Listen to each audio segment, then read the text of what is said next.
Hello दोस्तों, नमस्कार। मैं अरविंद कुमार स्वागत करता हूं आपका बूस्टर नर्सिंग कैरियर पॉइंट की ऑनलाइन क्लासेस में।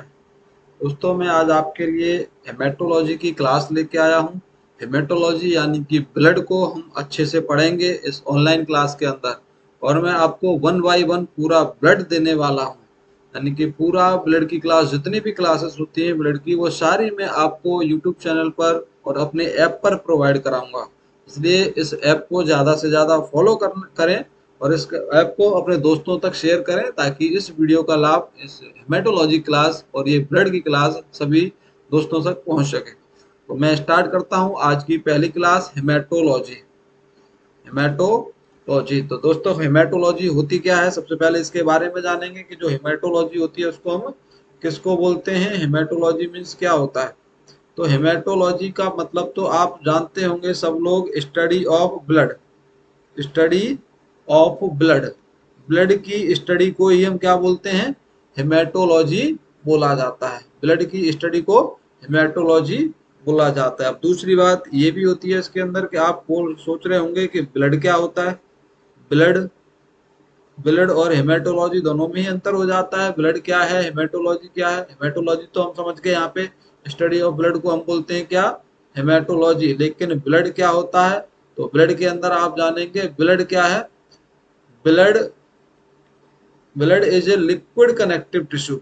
ब्लड कैसा टिश्यू होता है, एक लिक्विड कनेक्टिव टिश्यू होता है। Blood is a liquid connective tissue. Liquid connective tissue. Liquid connective tissue यानी कि एक कनेक्टिव टिश्यू का ही टाइप होता है। कनेक्टिव टिश्यू जो बॉडी के अंदर कनेक्शन बनाने का काम करता है, उसको हम क्या बोलते हैं, कनेक्टिव टिश्यू बोलते हैं। और ब्लड कैसा है, लिक्विड होता है, इसलिए हम इस ब्लड को बोलते हैं लिक्विड कनेक्टिव टिश्यू। ब्लड किस टाइप का टिश्यू होता है, लिक्विड कनेक्टिव टिश्यू होता है। चलिए याद रखेंगे दोस्तों, ब्लड लिक्विड कनेक्टिव टिश्यू होता है, जिसके पास दो पार्ट होते हैं। इसके पार्ट कितने पार्ट, दो पार्ट होंगे। इस लिक्विड जो कनेक्टिव टिश्यू है, इसके ब्लड के दो पार्ट होते हैं। इसमें आपको देखने को मिलेगा, एक तो इसके अंदर प्लाज्मा रहता है, एक तो इसके अंदर प्लाज्मा रहता है, और दूसरा इसके अंदर रहता है क्या, सेल्यूलर पार्ट। एक पार्ट क्या होगा इसके अंदर, प्लाज्मा होगा, और दूसरा पार्ट क्या होता है, सेल्यूलर। प्लाज्मा पार्ट और सेल्यूलर पार्ट, दो पार्ट होते हैं इसके ब्लड के। तो जो प्लाज्मा पार्ट होता है, प्लाज्मा पार्ट 45% होता है, सॉरी 55% होता है प्लाज्मा पार्ट। प्लाज्मा पार्ट 55%, थोड़ा सा ज्यादा होता है, ब्लड से ज्यादा देखने को मिलता है वो प्लाज्मा होता है 55%। और 45% जो होता है वो, जो 45% होता है वो कौन सा होता है, सेलुलर पार्ट होता है। तो ब्लड क्या है, एक लिक्विड कनेक्टिव टिश्यू होता है, जिसके दो पार्ट होते हैं, यानी प्लाज्मा और सेलुलर पार्ट। इन दोनों को आप देखोगे कौन सा इसके अंदर प्लाज्मा है और कौन सा सेलुलर पार्ट है। तो इसके अंदर देखने को मिलेगा जो प्लाज्मा होता है वो येलो कलर का होता है। प्लाज्मा येलो कलर का होता है। प्लाज्मा येलो कलर का होता है। और जो सेलुलर पार्ट होता है, उसके अंदर हम पढ़ते हैं आरबीसी, डब्ल्यूबीसी और प्लेटलेट्स। ये तीन चीजें हम किसके अंदर पढ़ेंगे, सेलुलर पार्ट के अंदर पढ़ते हैं। तो दोस्तों यहाँ पे क्लियर हो गया होगा कि ब्लड होता क्या है। ब्लड एक लिक्विड कनेक्टिव टिश्यू होता है, जिसके अंदर दो पार्ट होता है, प्लाज्मा और सेलुलर। प्लाज्मा जो येलो कलर का होता है 55% पार्ट होता है, और सेलुलर जो होता है वो 45% होता है, जिसके अंदर आरबीसी, डब्ल्यूबीसी और प्लेटलेट देखने को मिलती है। क्लियर दोस्तों, आई होप कि आपको ये समझ में आया होगा। चलिए इसी के बाद चलते हैं नेक्स्ट, इसी से आगे। चलिए मैं अगर आपसे क्वेश्चन पूछूं यहाँ पे कि चलिए बताइए, लिम्फ किसका एग्जाम्पल है। लिम्फ किसका एग्जाम्पल है, तो दोस्तों आप अच्छे से बता पाएंगे क्या, लिम्फ क्या होता है। लिम्फ लिम्फ लिम्फ क्या होता है, ये भी क्या है, एक लिक्विड कनेक्टिव टिश्यू होता है। Also also liquid connective tissue. Liquid connective tissue. Liquid connective tissue.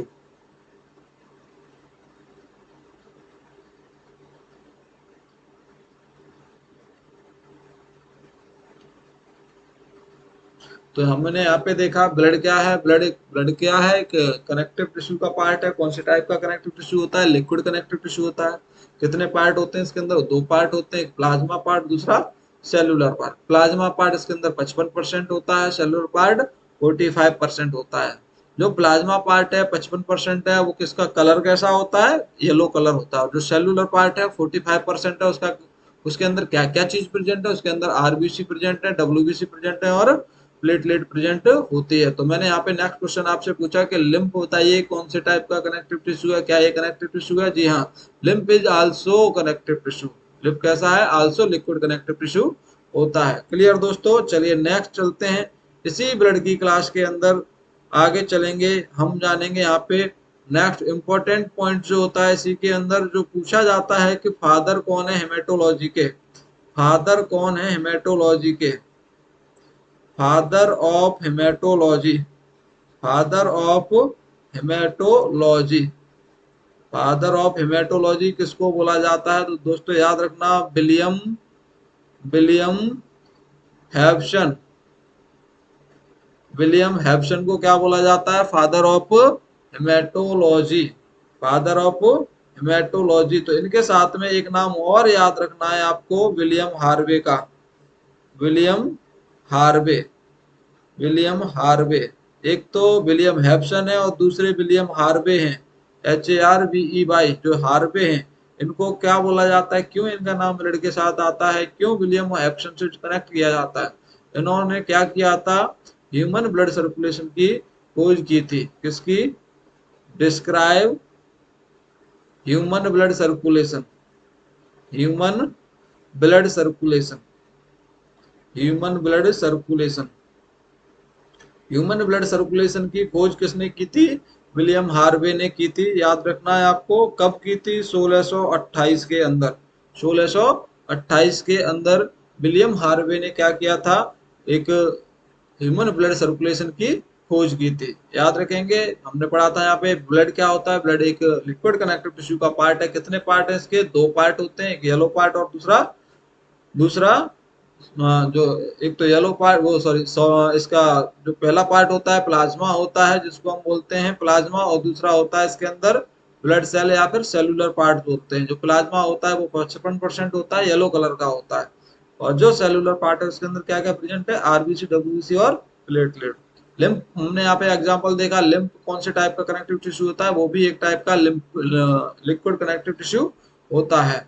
Father कौन है हेमेटोलॉजी के, विलियम हैब्सन। फादर कौन है हेमेटोलॉजी के, विलियम हैब्सन। विलियम हार्वे कौन है, जो एक साइंटिस्ट है, उन्होंने क्या किया था, ह्यूमन ब्लड सर्कुलेशन को डिस्क्राइब किया था 1628 के अंदर, 1628 के अंदर क्या किया था इन्होंने, ह्यूमन ब्लड सर्कुलेशन को डिस्क्राइब किया था। चलिए नेक्स्ट, इसी के साथ में हम पढ़ेंगे, इसी के साथ में हम पढ़ेंगे बफी कॉट के बारे में। बफी कॉट, ये बफी कॉट क्या होती है, इसका क्या योगदान रहता है, क्यों इसका इंपॉर्टेंस है ब्लड के अंदर। तो बफी कॉट होती क्या है, देखिए यहाँ पे मैं क्या देख रहा हूँ, यहाँ पे एक ट्यूब ली मैंने, ये एक ट्यूब ली, और इस ट्यूब के अंदर मैंने क्या डाल दिया, यहाँ पे कुछ ब्लड डाल दिया। इस ट्यूब के अंदर मैंने क्या किया, यहाँ पे कुछ ब्लड डाल दिया यूं करके। चलिए, ये दिख रहा होगा आपको, ब्लड डाल दिया। इसके अंदर प्लाज्मा भी है और ब्लड भी है। इसके अंदर क्या क्या है, प्लाज्मा भी है, येलो कलर का जो है वो क्या है, प्लाज्मा। इसके अंदर येलो कलर का है वो क्या है, प्लाज्मा, और रेड कलर का वो क्या है, ब्लड सेल। रेड कलर का है वो क्या है, ब्लड सेल। तो हम इस ट्यूब को आफ्टर सम टाइम देखेंगे, थोड़ी देर बाद अगर आप ट्यूब का असेसमेंट करोगे, 10 मिनट बाद इस ट्यूब को रखने के बाद में आप इसमें असेसमेंट करोगे, तो इसके अंदर जो ब्लड सेल होंगी वो क्या होंगी, नीचे सेटल डाउन हो गई होंगी। ब्लड सेल नीचे सेटल डाउन हो गई होंगी। ऊपर एक येलो कलर का सबस्टेंस दिख रहा होगा, लिक्विड पार्ट दिख रहा होगा, जिसको हम किस नाम से जानते हैं, प्लाज्मा के नाम से जानते हैं। यानी कि ऊपर क्या है इसके, प्लाज्मा, ऊपर क्या है, प्लाज्मा, और नीचे क्या है इसके, सेलुलर पार्ट। चलिए, ये दो पार्ट में डिवाइडेड हो गया है ट्यूब को रखने के बाद में। जो नीचे का रेड पार्ट है ये क्या है, सेल्यूलर पार्ट, सेल्यूलर पार्ट। और जो येलो कलर का आपको शीन हो रहा है ये क्या है आपका, हाँ जी, ये किसका, इसको क्या बोलते हैं, प्लाज्मा। प्लाज्मा, और प्लाज्मा का कलर कैसा होता है, येलो। प्लाज्मा का कलर कैसा है, येलो। और जो इसके अंदर प्लाज्मा है वो क्या है, येलो कलर का है। वो सेलुलर पार्ट जो रेड कलर का दिख रहा है उसके अंदर क्या प्रेजेंट है, आरबीसी। क्या प्रेजेंट है, आरबीसी। और यहाँ पे आपको दिखाई दे रहा होगा कुछ, मैं अलग लाइन से बना रहा हूँ, वैसे ये ट्रांसपेरेंट लेयर होती है। यहाँ क्या दिखाई देता है, एक ट्रांसपेरेंट कलर की लाइन दिखाई देगी। ट्रांसपेरेंट कलर की लाइन दिखाई देगी। इस ट्रांसपेरेंट कलर की लाइन को ही क्या बोला जाता है, बफी कॉट। इसी को हम क्या बोलते हैं, बफी कॉट बोलते हैं। ये कलर कैसा होता है इसका, ट्रांसपेरेंट। ट्रांसपेरेंट। बफी कॉट का कलर कैसा होता है, ट्रांसपेरेंट, कोई कलर नहीं होता है इसका, ठीक है, ट्रांसपेरेंट होती है। बफी कॉट किससे मिलके बनी होती है, तो याद रखना, made up by, made up by, जो 1% पार्ट होता है, किसका पार्ट, डब्ल्यूबीसी का एंड प्लेटलेट का। डब्ल्यूबीसी और प्लेटलेट मिलकर बनाती है, यानी कि प्लाज्मा और सेलुलर पार्ट के बीच में जो प्लाज्मा होता है, मैं आपको पहले ही बता चुका हूँ कितना है ये, 55% होता है। और यहाँ पे सेलुलर पार्ट कितना होता है, 45% होता है। तो कहीं कुछ मार्जिन में रह जाता है डब्ल्यूबीसी और प्लेटलेट। और डब्ल्यूबीसी और प्लेटलेट प्लाज्मा और सेलुलर पार्ट के बीच में एक क्लियर लाइन बनाती है, ट्रांसपेरेंट कलर की होती है। उसी को हम किस नाम से जानते हैं, बफी कॉट के नाम से जानते हैं दोस्तों, बफी कॉट के नाम से जानते हैं। याद रखेंगे इसको, बहुत ही इंपॉर्टेंट है ये बफी कॉट। समटाइम ये नॉर्मल तो कैसी है आपके लिए, ये आपको ट्रांसपेरेंट कलर की होती है, नॉर्मली ये ट्रांसपेरेंट कलर की होती है। लेकिन मैं बोल रहा हूँ इसके अंदर कोई प्रॉब्लम हो जाए, यानी कि पैरासाइटिक इन्फेक्शन हो जाए, पैरासाइटिक इन्फेक्शन, पैरासाइटिक इन्फेक्शन, मान लीजिए क्या हो गया यहाँ पे, पैरासाइटिक इन्फेक्शन हो गया। और जब पैरासाइटिक इन्फेक्शन होगा तो उसमें इस बफी कॉट का कलर चेंज हो जाएगा, बफी कॉट का कलर चेंज हो जाएगा पैरासाइटिक के अंदर। Change the colour of, change the colour of buffy coat, change the colour of buffy coat. Buffy coat का कलर क्या हो जाता है, चेंज हो जाता है। बफी कॉट का कलर चेंज हो जाता है। कैसा कलर हो जाता है पैरासाइटिक इन्फेक्शन में, किस कलर की बफी कॉट हो जाती है दोस्तों, वो हो जाती है ग्रीन कलर की। बफी कॉट का कलर कैसा हो जाएगा, ग्रीन कलर। तो नॉर्मली तो कैसा रहेगा, ट्रांसपेरेंट कलर। लेकिन अगर पैरासाइटिक इन्फेक्शन हो गया है तो बफी कॉट का कलर कैसा होगा, ग्रीन कलर का। ये ग्रीन कलर का इन्फेक्शन क्यों होता है, due to increase neutrophils, due to increase neutrophils. Neutrophils का लेवल बढ़ जाता है, ध्यान रखना है, पैरासाइट के अंदर न्यूट्रोफिल्स का लेवल बढ़ जाता है। और न्यूट्रोफिल्स के अंदर एक एंजाइम रहता है जिसका नाम क्या है, माइलोपर ऑक्सीडेज। माइलोपर ऑक्सीडेज एक एंजाइम है जो कहाँ प्रेजेंट रहता है, माइलोपर ऑक्सीडेज न्यूट्रोफिल्स के अंदर देखने को मिलता है। माइलोपर ऑक्सीडेज किसके अंदर देखने को मिलता है, न्यूट्रोफिल्स के अंदर देखने को मिलता है। और इसका कलर कैसा होता है, माइलोपर ऑक्सीडेज का कलर कैसा होता है, ग्रीन कलर। कैसा होता है, ग्रीन कलर। और ग्रीन कलर का माइलोपर ऑक्सीडेज है वो ज्यादा बढ़ जाएगा, क्योंकि न्यूट्रोफिल्स हो गया है तो माइलोपर ऑक्सीडेज भी ब्लड के अंदर ज्यादा हो जाएगा, क्योंकि ये कहाँ प्रेजेंट है, न्यूट्रोफिल्स के अंदर प्रेजेंट है। इसलिए बफी कॉट का कलर कैसा हो जाएगा, ग्रीन कलर का। नॉर्मली कैसा रहता है, ट्रांसपेरेंट कलर। कैसा रहता है, ट्रांसपेरेंट कलर रहता है। क्लियर दोस्तों, आई होप ये आपको क्लियर हुआ होगा। चलते हैं आगे की तरफ। करैक्टरिस्टिक्स ऑफ ब्लड देखते हैं क्या क्या होते हैं। करैक्टर्स ऑफ ब्लड,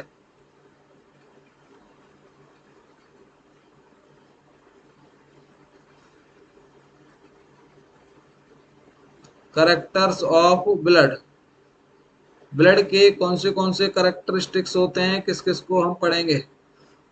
चलिए सबसे पहले आप पढ़ लीजिए ब्लड के करैक्टरिस्टिक्स के अंदर कि ब्लड जो होता है उसका पीएच कितना रहता है, बहुत ही इंपॉर्टेंट। पीएच ऑफ ब्लड, पहला ही पॉइंट बहुत ज्यादा important. PH of blood, blood का पीएच कितना रहता है, ब्लड का पीएच कितना रहता है? तो दोस्तों याद रखेंगे ब्लड का पीएच जो होता है वो 7.35 से लेके 7.45 रहता है। कितना? 7.35 से लेके 7.45 रहता है। अगर हम इसको एवरेज वैल्यू देखें, एवरेज वैल्यू कितनी, मतलब एक मिडिल वैल्यू कितनी हम देंगे इसमें? एवरेज वैल्यू इसकी कितनी देंगे? 7.40। कितना? 7.4 बोल दो या फिर 7.40 बोल दो, बात एक ही है यहाँ पे। 7.35 से लेके 7.45 इसका नॉर्मल पीएच था, इसमें मिड वैल्यू कितनी आ जाएगी? 7.4 या फिर 7.40। ये नॉर्मल पीएच रहता है किसका? ब्लड का। चलिए अगर यहाँ पे पीएच देखेंगे ब्लड की कितनी है, पीएच ऑफ ब्लड, ब्लड की पीएच कितनी देखने को मिल रही है? 7.35 से 7.45 देखने को मिलती है। 7.35 से 7.45 देखने को मिलती है। किसकी पीएच? ब्लड की पीएच। किसकी? ब्लड की पीएच कितनी देखने को मिल रही है? 7.35 से 7.45 देखने को मिल रही है। अगर ब्लड की पीएच कम हो जाए, इफ पीएच ऑफ ब्लड कम हो जाए लेस देन 7.35, 7.35 से कम हो गई ब्लड की पीएच, तो ऐसी कंडीशन को हम किस नाम से जानते हैं? एसिडीमिया के नाम से जानते हैं। एसिडीमिया। एसिडीमिया किसको बोलेंगे? अम्लीय को। एसिडोसिस किसको बोलते हैं? अम्लीय को। एसिडीमिया बोल दो या फिर इसी को हम बोल सकते हैं एसिडोसिस। क्या बोल सकते हैं? एसिडोसिस। कौन सी कंडीशन है? जिसके अंदर ब्लड की पीएच कम हो गई है। क्या? ब्लड की पीएच कम हो गई है, 7.35 से कम हो गई है, कंडीशन एसिडीमिया होगी या फिर एसिडोसिस कहलाएगी। दूसरा दोस्तों हम देखेंगे इसके अंदर, अगर ब्लड की पीएच ज्यादा हो जाए, जी बिल्कुल ज्यादा भी हो सकती है। If pH of blood increase, कितनी? मोर देन 7.45, पीएच ब्लड की ज्यादा हो गई तो कंडीशन कौन सी कहलाएगी? एसिडीमिया या एल्केलीमिया? यहाँ पे कंडीशन होगी एल्केलीमिया। एल्केलीमिया। और इसी को हम दूसरे नाम से जानते हैं एल्कलोसिस। क्या बोलेंगे इसको? एल्कलोसिस बोलेंगे। तो यहाँ पे पीएच देख रहे हैं, ब्लड की पीएच 7.35 से लेके 7.45 देखने को मिलती है। एवरेज 7.40 रहती है। अगर ब्लड की पीएच 7.35 से कम हो जाए तो कंडीशन एसिडीमिया कहलाएगी और इसी को हम बोलेंगे एसिडोसिस। अगर ब्लड की पीएच यहाँ पे बड़ी हो गई, 7.45 से ज्यादा निकल गई, तो हम इसको बोलते हैं एल्किलेमिया या फिर इसी कंडीशन को बोलेंगे एल्कालोसिस। क्या बोलेंगे? एल्कालोसिस। चलिए एक चीज और सीख लीजिए, यहाँ पे पीएच का मतलब क्या होता है? पीएच की फुल फॉर्म क्या होती है? Power of hydrogen. Power of hydrogen. Hydrogen की पावर को हम क्या बोलते हैं? पीएच। हाइड्रोजन की पावर को क्या बोला जाता है? पीएच बोला जाता है। हाइड्रोजन की पावर को क्या बोलेंगे? पीएच बोलते हैं। क्लियर दोस्तों? आई होप कि इतना आपको लर्न हुआ होगा, अच्छे से सीख गए होंगे। इतना हमने पहला कैरेक्टरिस्टिक्स देखा है अभी, तो पहला कैरेक्टरिस्टिक्स देखा है। नेक्स्ट चल रहे हैं अगली क्लास, अगले कैरेक्टर की तरफ। पहला हमने देखा क्या? PH of blood. दूसरा कैरेक्टरिस्टिक्स पढ़ेंगे, सेकंड कैरेक्टरिस्टिक्स पढ़ेंगे अमाउंट ऑफ ब्लड। दूसरा कैरेक्टरिस्टिक्स क्या? Amount of blood. Amount of blood. Blood का अमाउंट कितना होता है? ब्लड का अमाउंट कितना होता है? यही दूसरा कैरेक्टरिस्टिक्स है किसका? ब्लड का। तो जो ब्लड का अमाउंट होता है वो डिपेंड करता है किस पर? बॉडी वेट पर। डिपेंड ऑन बॉडी वेट या depend upon body weight. Body के वेट पर डिपेंड करेगा कौन? Amount of blood. Amount of blood किसके ऊपर डिपेंड करेगा? बॉडी के वेट के ऊपर। कितना होता है बॉडी वेट के अकॉर्डिंग? यानी कि जो ब्लड का अमाउंट होता है वो 6 to 8%। कितना? 6 से 8% of total body weight. Of total body weight. Total body weight. Total body weight का 6 से 8% पार्ट किसका होता है? ब्लड का होता है। किसका? ब्लड का होता है। एवरेज बोलेंगे तो 7%। एवरेज कितनी वैल्यू ले लेंगे इसमें से? 7%। यानी इन दोनों के बीच में जो आएगी वैल्यू इसको हम क्या बोलेंगे? Average value. एवरेज वैल्यू कितनी? 7% होता है टोटल बॉडी वेट का। 7% के हिसाब से जब हम इसको कैलकुलेट करेंगे तो इसका फ्लूइड निकल के आएगा 4.5 लीटर से लेके 6.5 लीटर, कितना 4.5 लीटर से लेके 6.5 लीटर फ्लूइड प्रेजेंट रहता है किसके अंदर, एक एडल्ट पर्सन के अंदर। कोई एडल्ट पर्सन है उसके अंदर टोटल अमाउंट कितना होगा ब्लड का, पर्सन कौन है, एडल्ट ना, बच्चे की बात नहीं कर रहे हैं यहाँ पे, हम बात कर रहे हैं किसकी, एडल्ट की। तो एडल्ट के अंदर कितना फ्लूइड होता है, 4.5 से 6.5 लीटर फ्लूइड देखने को मिलता है किसके अंदर, एक एडल्ट पर्सन के अंदर, एक एडल्ट पर्सन के अंदर। तो अब देखिए यहाँ पे हम देखने को मिलेगा आपको कि जो एडल्ट पर्सन है, ये जो एडल्ट पर्सन है इसमें मेल भी हो सकती है और फीमेल, इसके अंदर इस फ्लूइड के अंदर आपको दो चीजों में दिखाई देगा, एक तो आपके पास मेल भी हो सकता है और दूसरा फीमेल भी हो सकती है। अगर मेल है, अगर पर्सन मेल है तो उसके अंदर ये फ्लूइड का अमाउंट होगा 5.5 लीटर से 6.5 लीटर, कितना होगा 5.5 लीटर से 6.5 लीटर। अगर यहीं पे अगर फीमेल प्रेजेंट है तो उसके अंदर ये फ्लूइड का या ब्लड का लेवल क्या होगा, कम होगा, कितना होगा यहाँ पे 4.5 लीटर से 5.5 लीटर, यानी 4.5 से 5.5 लीटर तक रहता है फीमेल के अंदर और 5.5 से 6.5 लीटर रहता है किसके अंदर, मेल के अंदर। यानी कि मेल के अंदर ब्लड वॉल्यूम हल्का सा ज्यादा रहता है। क्लियर दोस्तों, चलिए चलते हैं दूसरे करेक्टरिस्टिक्स की तरफ। नेक्स्ट करेक्टरिस्टिक्स कौन सा होता है, colour of blood. Next characteristics पढ़ रहे हैं हम, तीसरा करेक्टरिस्टिक्स पढ़ रहे हैं यहाँ पे, कौन सा, colour of blood. Colour of blood, blood का कलर कैसा होता है, ब्लड का कलर कैसा होता है। तो दोस्तों आपको याद रखना है, कलर हम देख रहे हैं ब्लड का, तो ब्लड कैसा होगा अपने पास, या तो ऑक्सीजनेटेड ब्लड होगा, ऑक्सीजनेटेड ब्लड होगा, या फिर ब्लड जो होगा वो डीऑक्सीजनेटेड ब्लड होगा, डी ऑक्सीजनेटेड ब्लड। तो ब्लड आपको कोई सा भी देखने को मिल सकता है, या तो ऑक्सीजनेटेड ब्लड, दूसरा डीऑक्सीजनेटेड ब्लड। अगर ऑक्सीजनेटेड ब्लड की बात कर रहा है मतलब आर्टीरियल ब्लड की बात कर रहा है, कौन से ब्लड की, आर्टीरियल ब्लड, ऐसा ब्लड जो आर्टरी के अंदर प्रेजेंट है उस ब्लड की बात कर रहा है। तो आर्टरी के अंदर ऑक्सीजनेटेड ब्लड होता है और वेन के अंदर कैसा ब्लड होता है, डीऑक्सीजनेटेड ब्लड होता है। तो ऑक्सीजनेटेड ब्लड या आर्टीरियल ब्लड की बात करें तो यहाँ पे आप आंसर करेंगे ब्राइट रेड कलर का, ब्राइट रेड कलर का। आर्टीरियल ब्लड का कलर कैसा होगा, ब्राइट रेड कलर का। आर्टीरियल ब्लड कैसा होता है, ब्राइट रेड कलर का। अगर यहीं पे अगर क्वेश्चन एग्जामिनर आपसे पूछता है कि डीऑक्सीजनेटेड ब्लड का कलर कैसा होता है, तो आप समझ जाना कि डीऑक्सीजनेटेड मीन्स ये ब्लड कहाँ प्रेजेंट है, वेन के अंदर। तो इसीलिए हम इसको बोलते हैं वीनस ब्लड, क्या बोलते हैं इसको, वीनस ब्लड बोला जाता है। और वीनस ब्लड का कलर अगर आपसे पूछता है तो क्या आंसर देंगे, डार्क रेड कलर का। कौन सा, dark red colour, dark red colour. इस तरह से आपको आंसर करना है।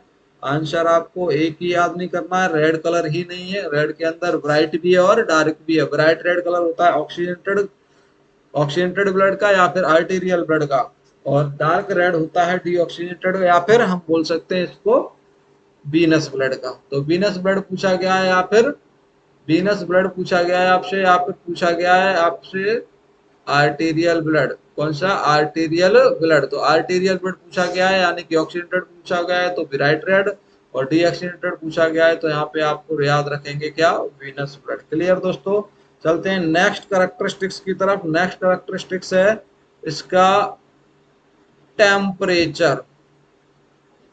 नेक्स्ट कैरेक्टरिस्टिक्स में क्या है, टेम्परेचर।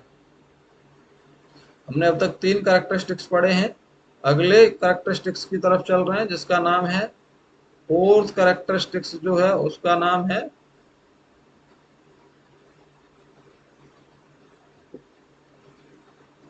हाँ जी, फोर्थ कैरेक्टरिस्टिक्स जो है उसका नाम क्या है यहाँ पे, टेम्परेचर। टेम्परेचर, टेम्परेचर देखेंगे ब्लड का टेम्परेचर कैसा होता है दोस्तों।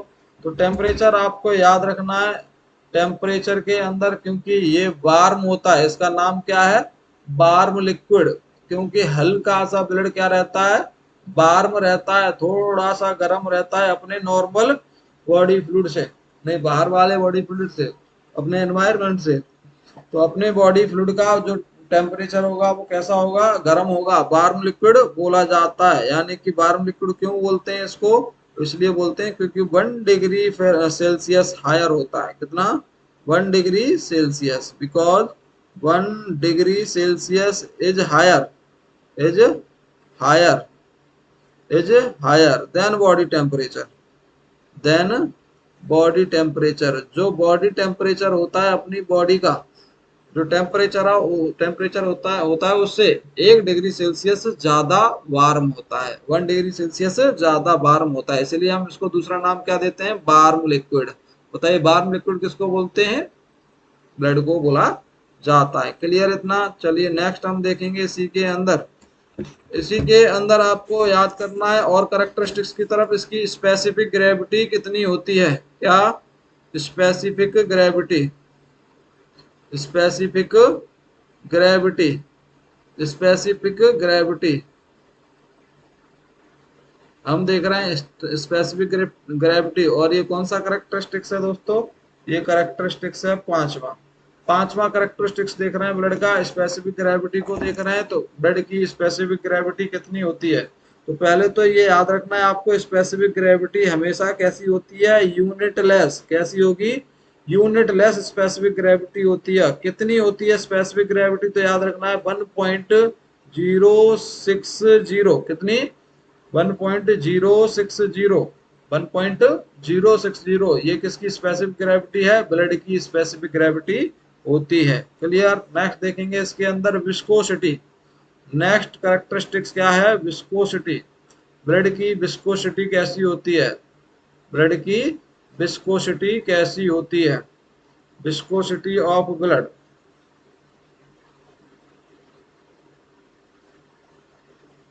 विस्कोसिटी ऑफ ब्लड देख रहे हैं यहाँ पे, ब्लड की विस्कोसिटी क्या होती है, कितनी होती है। तो ब्लड की विस्कोसिटी में आपको याद रखना है, ये विस्कोसिटी जो इसकी होती है ये 5 गुना, यानी कि 5 टाइम क्या होता है, 5 time more concentrated, more concentrated and 5 time, and 5 time more viscous, more viscous, 5 Guna more concentrated होता है एंड 5 गुना मोर विस्कस होता है। किससे, देन दी वाटर, किससे, than the water, than the water. ये जो वाटर होता है, वाटर से 5 गुना ज्यादा कंसंट्रेटेड है और 5 गुना मोर विस्कस रहता है, 5 गुना ज्यादा कंसंट्रेटेड रहता है और 5 गुना विस्कस भी रहता है। इसलिए हम इसको बोलते हैं, इसीलिए हम क्या बोलते हैं इसको, इसको गाढ़ा होता है मतलब कंसंट्रेटेड होता है और विस्कस होता है। और ये कौन सा करेक्टरिस्टिक्स था, 6 नंबर का करेक्टरिस्टिक्स था। कौन सा, 6 नंबर का करेक्टरिस्टिक्स था। क्लियर दोस्तों। आई होप के आपको ये करेक्टरिस्टिक्स क्लियर हुए होंगे।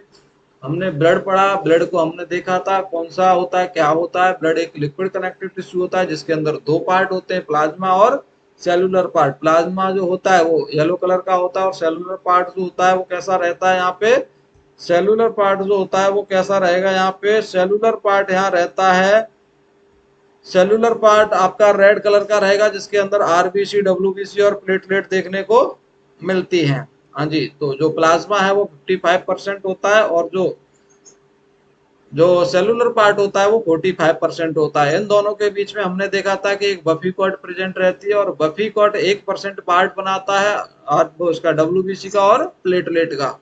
Buffy coat normally transparent colour की होती है।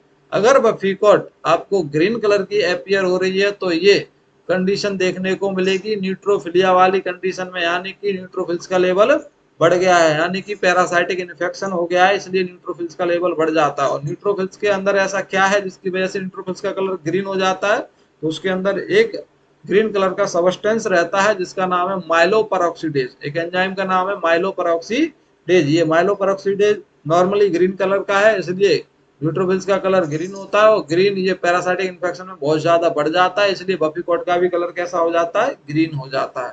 क्लियर। यहीं से हमने देखे थे कैरेक्टरिस्टिक्स ऑफ ब्लड क्या होते हैं। सबसे पहले पीएच देखा ब्लड का, जो 7.35 से लेके 7.45 के बीच में प्रेजेंट रहती है, एवरेज 7.4 रहती है। अगर 7.35 से पीएच कम जाएगी ब्लड की तो हम उसको किस नाम से जानेंगे? एसिडीमिया बोलते हैं या फिर एसिडोसिस बोलते हैं। अगर यहाँ पे पीएच ब्लड की बढ़ जाए, 7.45 से कम हो जाए, तो हम उसको किस नाम से जानेंगे? उसको हम बोलते हैं एल्केलीमिया और एल्कलोसिस। क्या बोलेंगे? एल्केलीमिया और एल्कलोसिस। तो पीएच कितनी होती है? बीच की वैल्यू है यहाँ पे 7.4। क्लियर?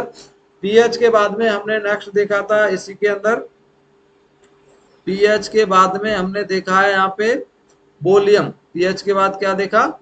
वॉल्यूम, यानी कि ब्लड का वॉल्यूम कितना रहता है, सॉरी अमाउंट कितना है। अमाउंट डिपेंड करता है बॉडी वेट पर। 6 to 8% होता है टोटल बॉडी वेट का, जो 4.5 से 6.5 लीटर होता है एडल्ट के अंदर। मेल है तो 5.5 से 6.5 लीटर होगा, और फीमेल है तो 4.5 से 5.5 लीटर होता है। अमाउंट ऑफ ब्लड के बाद में आपने यहाँ पे पढ़ा था नेक्स्ट करेक्टरिस्टिक्स जो था ब्लड का अमाउंट के बाद में, वो आपने देखा था क्या? अमाउंट। इसके बाद देखा था कलर ऑफ ब्लड। ब्लड का कलर कितना होता है, कैसा होता है? ऑक्सीडेंटेड ब्लड है यानी कि आर्टीरियल ब्लड है तो उसका कलर ब्राइट रेड कलर का होगा, और डीऑक्सीडेंटेड ब्लड है मतलब वीनस ब्लड है तो उसका कलर डार्क रेड कलर का होगा।